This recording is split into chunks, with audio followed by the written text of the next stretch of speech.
Hi ಸ್ನೇಹಿತರೆ, ನಿಮಗೆಲ್ಲ G K smart circle YouTube ಚಾನಲ್ಗೆ ಸ್ವಾಗತ ಸುಸ್ವಾಗತ. ಸ್ನೇಹಿತರೆ, ಬಾರ್ಡರ್ ಸೆಕ್ಯೂರಿಟಿ ಫೋರ್ಸ್ ಅಂದರೆ BSFನಲ್ಲಿ ಖಾಲಿ ಇರತಕ್ಕಂಥ 269 ಹುದ್ದೆಗಳಿಗೆ ಅರ್ಜಿಯನ್ನು ಆಹ್ವಾನಿಸಲಾಗಿದ್ದು, ಇದರ ಒಂದು ಕಂಪ್ಲೀಟ್ ವಿಷಯವನ್ನು ಇಂದು ನಾನು ನಿಮಗೆ ಎಲ್ಲದನ್ನು ಹೇಳ್ಕೊಡ್ತಾ ಇದ್ದೀನಿ. ಸ್ನೇಹಿತರೆ, ಇದುವರೆಗೂ ಯಾರಾದರೂ ನನ್ನ ಚಾನಲನ್ನು ಸಬ್ಸ್ಕ್ರೈಬ್ ಮಾಡಲಿಲ್ಲ ಅಂದರೆ ಸಬ್ಸ್ಕ್ರೈಬ್ ಮಾಡಿ, ಶೇರ್ ಮಾಡಿ, ಲೈಕ್ ಮಾಡಿ ಅಂತ ಹೇಳ್ತಾ ಇವತ್ತಿನ ವಿಡಿಯೋವನ್ನು ಆರಂಭ ಮಾಡೋಣ ಬನ್ನಿ. Recruitment meritorious sports persons to the post of constable GD under sports quota 2021 in border security force. So ಸ್ನೇಹಿತರೆ, ಸ್ಪೋರ್ಟ್ಸ್ ಕೋಟಾದಲ್ಲಿ ಇರತಕ್ಕಂಥವ್ರಿಗೆ ಅವ್ರ ಕೆಳಗಡೆ ಈ ಹುದ್ದೆಯನ್ನು ಸೃಷ್ಟಿ ಮಾಡಲಾಗಿದೆ.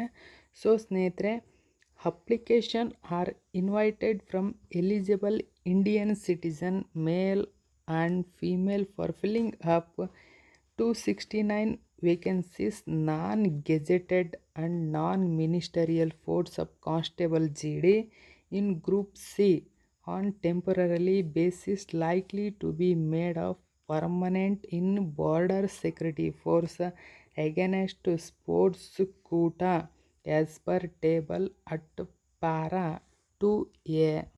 ಸ್ನೇಹಿತರೆ, BSFನಲ್ಲಿ ಗ್ರೂಪ್ C ಅಡಿಯಲ್ಲಿ ಸ್ಪೋರ್ಟ್ಸ್ ಕೋಟಾ ಹೊಂದಿರತಕ್ಕಂಥವ್ರನ್ನ ಅಂದರೆ ರಾಜ್ಯಪತ್ರ ಮತ್ತು ಪತ್ರಾಂಕಿತವಲ್ಲದಂತಹ ಒಂದು ಅಂಡರ್ ಕೆಳಗಡೆ ಅವರನ್ನು ಆಯ್ಕೆ ಮಾಡಲಾಗುತ್ತದೆ. ಸ್ನೇಹಿತರೆ, application from candidate will be accepted ಥ್ರಟ್ online mode only ಅಂತ ಇದ್ದರೆ ಆನ್ಲೈನಲ್ಲೇ ಅಪ್ಲಿಕೇಶನ್ ಹಾಕಬೇಕು. ಯಾವುದೇ ಕಾರಣಕ್ಕೂ ನೀವು ಸಬ್ಮಿಷನ್ ಬೇರೆ ಕಡೆಯಿಂದ ಅಲೌಡ್ ಮಾಡಿದರೆ ಅವರು ಅದನ್ನು ಅಲೌಡ್ ಮಾಡಲ್ಲ. ಆದ್ದರಿಂದ ನೀವು ಆನ್ಲೈನಲ್ಲೇ ಇದರ ಒಂದು ಅಪ್ಲಿಕೇಶನನ್ನು ಹಾಕಬೇಕು. ಸೊ ಸ್ನೇಹಿತರೆ, ಅರ್ಜಿ ಸಲ್ಲಿಸಲು ಪ್ರಾರಂಭದ ದಿನಾಂಕ 1/8/2021 ಆಗಿರುತ್ತದೆ. ಸೊ ಕೊನೆಯ ದಿನಾಂಕ 14/9/2021 ಆಗಿರುತ್ತದೆ. ಅಂದರೆ ಸೆಪ್ಟೆಂಬರ್ 14 ಇದರ ಒಂದು ಕೊನೆಯ ದಿನಾಂಕವಾಗಿರುತ್ತದೆ. ಸೊ ಸ್ನೇಹಿತರೆ, ಇದರ ವೇಕೆನ್ಸೀಸನ್ನು ಒಂದೊಂದಾಗಿ ನಾವು ನೋಡ್ಕೊಳ್ತಾ ಹೋಗೋಣ. ಸೊ ವೇಕೆನ್ಸಿ ಅಂದರೆ 269 ಹುದ್ದೆಗಳಿಗೆ ಸ್ಪೋರ್ಟ್ಸ್ ಆ್ಯಂಡ್ ಗೇಮ್ಸ್ ಡಿಸಿಪ್ಲಿನ್ಸ್ ಅಂತ ಹೇಳ್ತೀವಿ. ಇದರಲ್ಲಿ ಎಷ್ಟೆಷ್ಟು ಹುದ್ದೆಗಳನ್ನು ಎಷ್ಟೆಷ್ಟು ಹಂಚಿಕೆ ಮಾಡಲಾಗಿದೆ ಮೆನ್ಗೆ ಮತ್ತು ವುಮೆನ್ಗೆ ಅಂತ ನೋಡ್ತಾ ಹೋಗೋಣ. ಸ್ನೇಹಿತರೆ, ಒಂದನೆಯದಾಗಿ ನಾವು ಬಾಕ್ಸಿಂಗ್ ಅಂತ ಹೇಳ್ತೀವಿ. ಬಾಕ್ಸಿಂಗಲ್ಲಿ ಮೆನ್ನಿಗೆ 10 ಹುದ್ದೆಗಳನ್ನು ಒಳಗೊಂಡಿದೆ, ವುಮೆನ್ಗೆ 10 ಹುದ್ದೆಗಳನ್ನು ಒಳಗೊಂಡಿದೆ. ನೋಡಿ, NOSF events weight category 49 kg ಇರೋರು 52 kg ಇಷ್ಟೆಲ್ಲ ಪ್ರೊಸೀಜರನ್ನು ಇದು ಒಳಗೊಂಡಿರ್ತದೆ. ಹೀಗೆ ಬಾಕ್ಸಿಂಗ್, ಜೋಡೋ ಮೆನ್ ಅಂತ ಹೇಳ್ತೀವಿ, ಇದರ 8 ಇದೆ. ಜೋಡೋ ವುಮೆನ್ 8 ಇದೆ. ನೆಕ್ಸ್ಟು ಸ್ವಿಮ್ಮಿಂಗ್ ಮೆನ್ನಿಗೆ 12 ಇದೆ, ವುಮೆನ್ಗೆ 4 ಇದೆ. ನಂತರ ಕ್ರಾಸ್ ಕಂಟ್ರಿ ಮೆನ್ಗೆ 2 ಇದೆ, ಕ್ರಾಸ್ ಕಂಟ್ರಿ ವುಮೆನ್ಗೆ 2 ಇದೆ. ಕಬಡ್ಡಿ ಮೆನ್ಗೆ 10 ಇದೆ, ವಾಟರ್ ಸ್ಪೋರ್ಟ್ಸ್ ಪುರುಷರಿಗೆ 10 ಇದೆ, ವಾಟರ್ ಸ್ಪೋರ್ಟ್ಸ್ ಮಹಿಳೆಯರಿಗೆ 6 ಇದೆ. ಸೊ ಊಸು ಅಂತ ಹೇಳ್ತೀವಿ, ಮೆನ್ಗೆ 11 ಇದೆ. ಸೊ ಅದಕ್ಕೆ ಇನ್ನೊಂದು ಜಿಮ್ನಾಸ್ಟಿಕ್ ಪುರುಷರಿಗೆ 8 ಹುದ್ದೆಗಳಿವೆ, ಹಾಕಿ ಪುರುಷರಿಗೆ 8 ಹುದ್ದೆಗಳಿವೆ, ವೆಯ್ಟ್ ಲಿಫ್ಟಿಂಗ್ ಪುರುಷರಿಗೆ 8 ಹುದ್ದೆಗಳನ್ನು ಒಳಗೊಂಡಿದೆ. ಸೊ ವೆಯ್ಟ್ ಲಿಫ್ಟಿಂಗ್ ಮಹಿಳೆಯರಿಗೆ 9 ಹುದ್ದೆಗಳಿವೆ, ವಾಲಿಬಾಲ್ ಪುರುಷರಿಗೆ 10 ಹುದ್ದೆಗಳಿವೆ, ರೆಸ್ಲಿಂಗ್ ಪುರುಷರಿಗೆ 12 ಹುದ್ದೆಗಳಿವೆ, ಸೊ ರೆಸ್ಲಿಂಗ್ ಮಹಿಳೆಯರಿಗೆ 10 ಉದ್ಯೋಗಗಳನ್ನು ಒಳಗೊಂಡಿದೆ. ಇನ್ನು ಹ್ಯಾಂಡ್ಬಾಲ್ ಅಂತ ಹೇಳ್ತೀವಿ, ಪುರುಷರಿಗೆ 8 ಉದ್ಯೋಗಗಳಿವೆ. ಇನ್ನು ಬಾಡಿ ಬಿಲ್ಡಿಂಗ್ ಮೆನ್ಸಲ್ಲಿ 6 ಉದ್ಯೋಗಗಳನ್ನು ಒಳಗೊಂಡಿದೆ. ಸೊ ಇನ್ನು ಆರ್ಚರಿಯಲ್ಲಿ ಮೆನ್ಸ್ಗೆ 8 ಉದ್ಯೋಗಗಳಿವೆ. ಆರ್ಚರಿ ವುಮೆನ್ಸ್ಗೆ 12 ಉದ್ಯೋಗಗಳನ್ನು ಒಳಗೊಂಡಿದೆ. ಇನ್ನು ಟಿ ನಾಂಡೋ ಅಂತ ಹೇಳ್ತೀವಿ, ಇದರಲ್ಲಿ ಪುರುಷರಿಗೆ 10 ಹುದ್ದೆಗಳಿವೆ. ಅಥ್ಲೆಟಿಕ್ಸ್ ಪುರುಷರಿಗೆ 20 ಹುದ್ದೆಗಳಿವೆ. ಅಥ್ಲೆಟಿಕ್ಸ್ ಮಹಿಳೆಯರಿಗೆ 25 ಉದ್ಯೋಗಗಳು ಒಳಗೊಂಡಿದೆ. ಇನ್ನು ಇಕ್ವೆಸ್ಟ್ರೈನ್ ಅಂತ ಹೇಳ್ತೀವಿ, ಪುರುಷರಿಗೆ 2 ಉದ್ಯೋಗಗಳಿವೆ. ಶೂಟಿಂಗ್ ಪುರುಷರಲ್ಲಿ 2 ಇದೆ. ಶೂಟಿಂಗ್ ವುಮೆನಲ್ಲಿ 3 ಇದೆ. ಸೊ ಬಾಸ್ಕೆಟ್ಬಾಲ್ ಮೆನ್ನಲ್ಲಿ 6 ಉದ್ಯೋಗಗಳನ್ನು ಒಳಗೊಂಡಿದೆ. ಫುಟ್ಬಾಲ್ ಮೆನ್ನಲ್ಲಿ 8 ಉದ್ಯೋಗಗಳನ್ನು ಒಳಗೊಂಡು ಟೋಟಲ್ ಆಗಿ 269 ಉದ್ಯೋಗಗಳನ್ನು ಇದು ಒಳಗೊಂಡಿದೆ ಸ್ನೇಹಿತರೆ. ಸೊ ನಿಮ್ಮ ಒಂದು ಪೇ ಸ್ಕೇಲ್ ಬಂದ್ಬಿಟ್ಟು 7th ಪೇ ಸ್ಕೇಲನ್ನು ಒಳಗೊಂಡಿರ್ತದೆ. ಪೋಸ್ಟ್ ಬಂದ್ಬಿಟ್ಟು ಕಾನ್ಸ್ಟೇಬಲ್ GD ಇನ್ ಸ್ಪೋರ್ಟ್ಸ್ ಕೋಟಾದಲ್ಲಿ. ಸೊ 7ನೇ ವೇತನ ಇರುತ್ತದೆ. ನಿಮ್ಮ ಒಂದು ಸಂಬಳ ಬಂದ್ಬಿಟ್ಟು 21,700 ಇತ್ತು.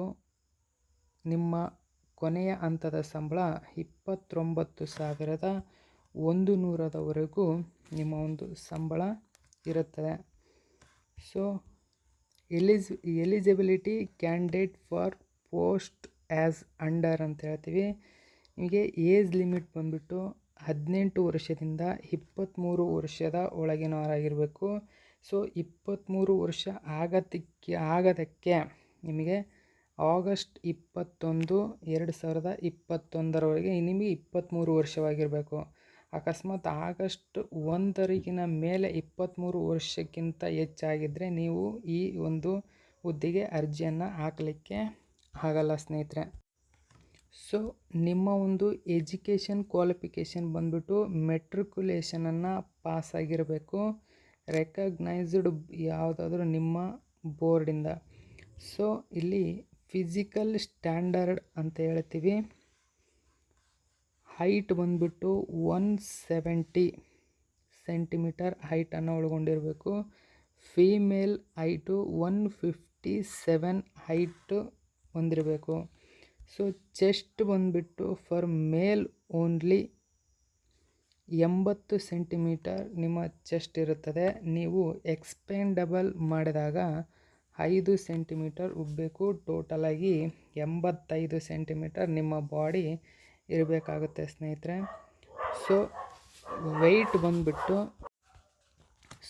ನಿಮ್ಮ ಒಂದು ಹೈಟ್ ಬಂದ್ಬಿಟ್ಟು proportionate to height and age as per medical standards for male and female candidates ಅಂತಂದು ಹೇಳಿ ಕೊಟ್ಟಿದ್ದಾರೆ.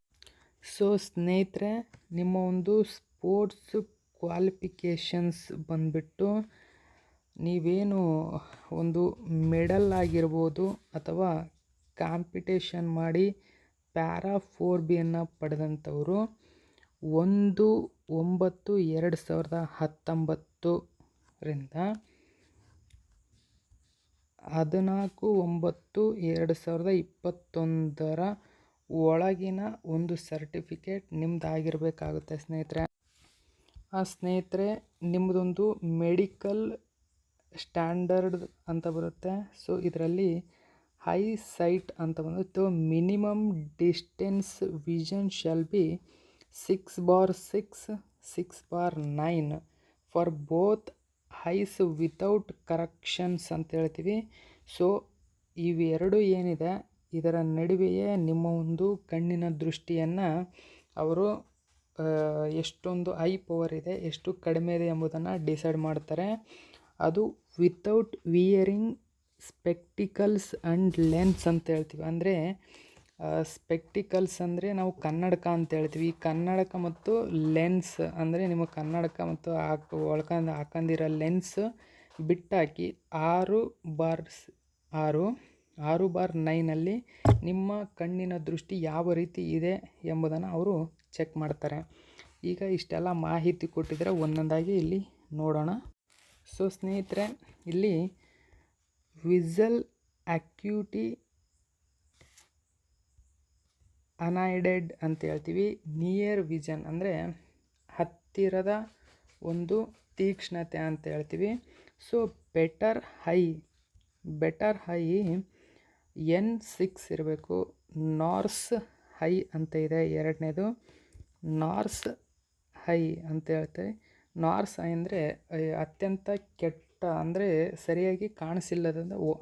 ವಾರ್ಸ್ ಅಂದರೆ ಈ ಸರಿಯಾಗಿ ಕಾಣಿಸ್ಲಿಲ್ಲದ್ದು ಅಂತ ಹೇಳ್ತೀವಿ. ಇದು ಇದ್ದಾಗ ನಮಗೆ ಆಯ್ಕೆ ಆಗೋದು ಸ್ವಲ್ಪ ಕಷ್ಟ ಆಗುತ್ತದೆ ಸ್ನೇಹಿತರೆ. ಸೊ ಇಲ್ಲಿ ತೀಕ್ಷ್ಣತೆಯ ದೂರ ಅಂತ ಹೇಳ್ತೀವಿ. ಅಂದರೆ ಅಕ್ಯೂಟಿ ಡಿಸ್ಟೆನ್ಸ್ ಅಂದರೆ ತೀಕ್ಷ್ಣತೆಯ ಒಂದು ದೂರ. ಸೊ ಬೆಟರ್ ಹೈಸ್ ನಮ್ಮ ತೀಕ್ಷ್ಣತೆಯ ದೂರ. ಬೆಟರಲ್ಲಿ ತೀಕ್ಷ್ಣತೆಯ ದೂರ ಬೆಟರ್ ಹೈಸ್ ಅಂದರೆ ಈ 6/6 ಇದು ನಮ್ಮ ಬೆಟರ್ ಐ ಆಗಿರುತ್ತದೆ. ಅತ್ಯಂತ ಕೆಟ್ಟ ಒಂದು ಕಣ್ಣಿನ ನೋಟ ಅಂತಂದರೆ 6/9 ಇದಿದ್ದಾಗ ನಮ್ಮ ಸೆಲೆಕ್ಷನ್ನು ಅಷ್ಟೊಂದು ಆಗಲ್ಲ ಅಂತಂದೇಳಿ ನಾವು ಫೈಂಡ್ ಔಟ್ ಮಾಡ್ಬೋದು ಸ್ನೇಹಿತರೆ. ಇನ್ನು ರಿಫ್ರೆಕ್ಷನ್ ಅಂತ ಹೇಳ್ತೀವಿ. So visual corrections of any kind not permitted even by glasses ಅಂತ ಹೇಳ್ತಾರೆ. ಅಂದರೆ ಯಾರು ಕನ್ನಡಕವನ್ನು ಹಾಕ್ಕೊಂಡು ಅಲ್ಲಿ ಹೋಗಿರ್ತಾರೋ ಅವರಿಗೆ ಪರ್ಮಿಷನ್ ಕೊಡಲ್ಲ ಅಂತಂದೇಳಿ ಹೇಳಿದ್ದಾರೆ ಸ್ನೇಹಿತರೆ. ಸೊ ರಿಮಾರ್ಕ್ ಅಂತ ಹೇಳ್ತಾರೆ. ರಿಮಾರ್ಕ್ ಅಂದರೆ ಒಂದು ಟೀಕೆಗಳು ಅಂತ ನಾವು ಹೇಳೋಕ್ಕೆ ಇಷ್ಟಪಡ್ತೀವಿ. ಈ ಥರ ಟೀಕೆಗಳು ಅಂದರೆ ಇದರಲ್ಲಿ ಏನೇನಿದೆ ಎಂಬುದನ್ನು ನೋಡೋಣ. ಸ್ನೇಹಿತರೆ, in right handed person the right I is better I and wise ವರ್ಷ ಅಂತ ಪ್ರತಿಯಾಗಿ ಒಬ್ಬ right handed person the right I is better I ಅಂತ ಹೇಳ್ತೀವಿ. ಸೊ ಇವರಿಗೆ ಏನಂದರೆ ಬೈನಾಕ್ಯುಲರ್ ವಿಷನ್ ರಿಕ್ವೈರ್ಡ್ ಅಂತ ಹೇಳ್ತಾರೆ. ಅಂದರೆ ಇವರಿಗೆ ಬೈನಾಕ್ಯುಲರ್ ವಿಷನ್ ರಿಕ್ವೈರ್ಡ್ ಅಂದರೆ ಈಗಂದರೆ ಸ್ನೇಹಿತರೆ ದೂರದರ್ಶಕ ಅಥವಾ ದುರ್ಬೀನು ಅಗತ್ಯವಿದೆ ಎಂದರ್ಥವನ್ನು ಕೊಡುತ್ತದೆ. ಸೊ ಸ್ನೇಹಿತರೆ, ಇಲ್ಲಿ ಹೇಳಿದ ಪ್ರಕಾರ A colour blind person shall not be eligible for recruitment ಅಂತ ಹೇಳ್ತಾರೆ. ಸೊ ಮತ್ತು ದಿ ಕ್ಯಾಂಡಿಡೇಟ್ ಮಸ್ಟ್ ಹ್ಯಾವ್ ನಾಕ್ ನೀ ಅಂತ ಹೇಳ್ತೀವಿ. ನಾಕ್ ನೀ ಅಂದರೆ ಈ ಮೊಣಕಾಲು ಬಡಿತ ಅಂತ ಹೇಳ್ತೀವಿ. ಸೊ ಈ ಇಂಬಡಿ ಇರುತ್ತಲ್ಲ, ಈ ಇಂಬಡಿ ಎರಡು ಬಡಿಯುವುದನ್ನು, ಇದು ಒಂದು ಇಂಬಡಿ ಅಂತ ತಿಳ್ಕೊಳ್ಳಿ, ಇದು ಒಂದು ಇಂಬಡಿ, ಇದು ಎರಡು ಬಡಿದ್ರೆ ಅವರು ಆಯ್ಕೆಯಾಗಲ್ಲ ಸ್ನೇಹಿತರೆ. ನಂತರ ಇಲ್ಲೊಂದು ಫ್ಲ್ಯಾಟ್ ಫೂಟ್ ಅಂತ ಇದೆ. ಅಂದರೆ ಚಪ್ಪಟೆ ಕಾಲು ಸ್ಟ್ರೈಟಾಗಿ ಹಿಂಗೆ ಇರ್ತಕ್ಕಂಥ ಕಾಲು, ಇದು ಚಪ್ಪಟೆಯಾಗಿ ಈ ನೆಲಕ್ಕೆ ಹಚ್ಕೊಂಡಿರ್ತಕ್ಕಂಥವ್ರಿಗೆ ಅವರು ಆಯ್ಕೆ ಆಗಲ್ಲ ಸ್ನೇಹಿತರೆ. ಕಾಲು ಯಾವತ್ತಿಗೂ ಈ ರೀತಿಯಾಗಿರಬೇಕು, ಇಲ್ಲಿ ಬಿಳಿಯಾಗಿರಬೇಕು, ಇದು ಆವಾಗ ಆಯ್ಕೆ ಆಗ್ತಾರೆ. ನಂತರ ಇನ್ನೊಂದು ವೀರಿಯಸ್ ವೇನ್ಸ್ ಅಂತ ಹೇಳ್ತೀವಿ. ಅಂದರೆ ಇದೇನೆಂದರೆ ಉಬ್ಬಿರುವ ರಕ್ತನಾಳಗಳು ಅಂತ ಹೇಳ್ತೀವಿ. ಈಗ ನೀವು ಎಲ್ಲರೂ ನೋಡಿರ್ತಾರೆ, ಯಾವ್ದಾರ್ದು ಒಂದು ಕಾಲದಲ್ಲಿ ಈ ನರಗಳು ಉಬ್ಬಿರ್ತವೆ ಇಲ್ಲೆಲ್ಲ ಹಿಂಗೆ. ಸೊ ಈ ಥರ ಉಬ್ಬಿರ್ತಕ್ಕಂಥವ್ರು ಆಯ್ಕೆ ಆಗಲ್ಲ ಸ್ನೇಹಿತರೆ. ಇನ್ನೊಂದು ಸ್ಕ್ವಾಂಟ್ ಈಸ್ ಐಸ್ ಅಂತ ಹೇಳ್ತೀವಿ. ಅಂದರೆ ಕಣ್ಣು ಮಿಟುಕಿಸುವುದಕ್ಕೆ ಸುಮಾರು ಜನ ಪದೇ ಪದೇ ಕಣ್ಣನ್ನು ಮಿಟುಕಿಸ್ತಾ ಇರ್ತಾರೆ. ಈ ಥರ ವ್ಯಕ್ತಿಗಳು ಆಯ್ಕೆಯಾಗಲ್ಲ ಸ್ನೇಹಿತರೆ. ನಂತರ must be good mental body health, free from any medical condition or physical defect likely to interface with the efficient performance duties cause rejections as per the revised medical ಗೈಡ್ಲೈನ್ಸನ್ನು ಈ MHA ಅಂತ ಏನಿದೆ ಇದು ಟೈಮ್ ಟು ಟೈಮ್ ನಿಮ್ಮನ್ನು watch ಮಾಡ್ತಾ ಇರುತ್ತೆ. MHA ಅಂದರೆ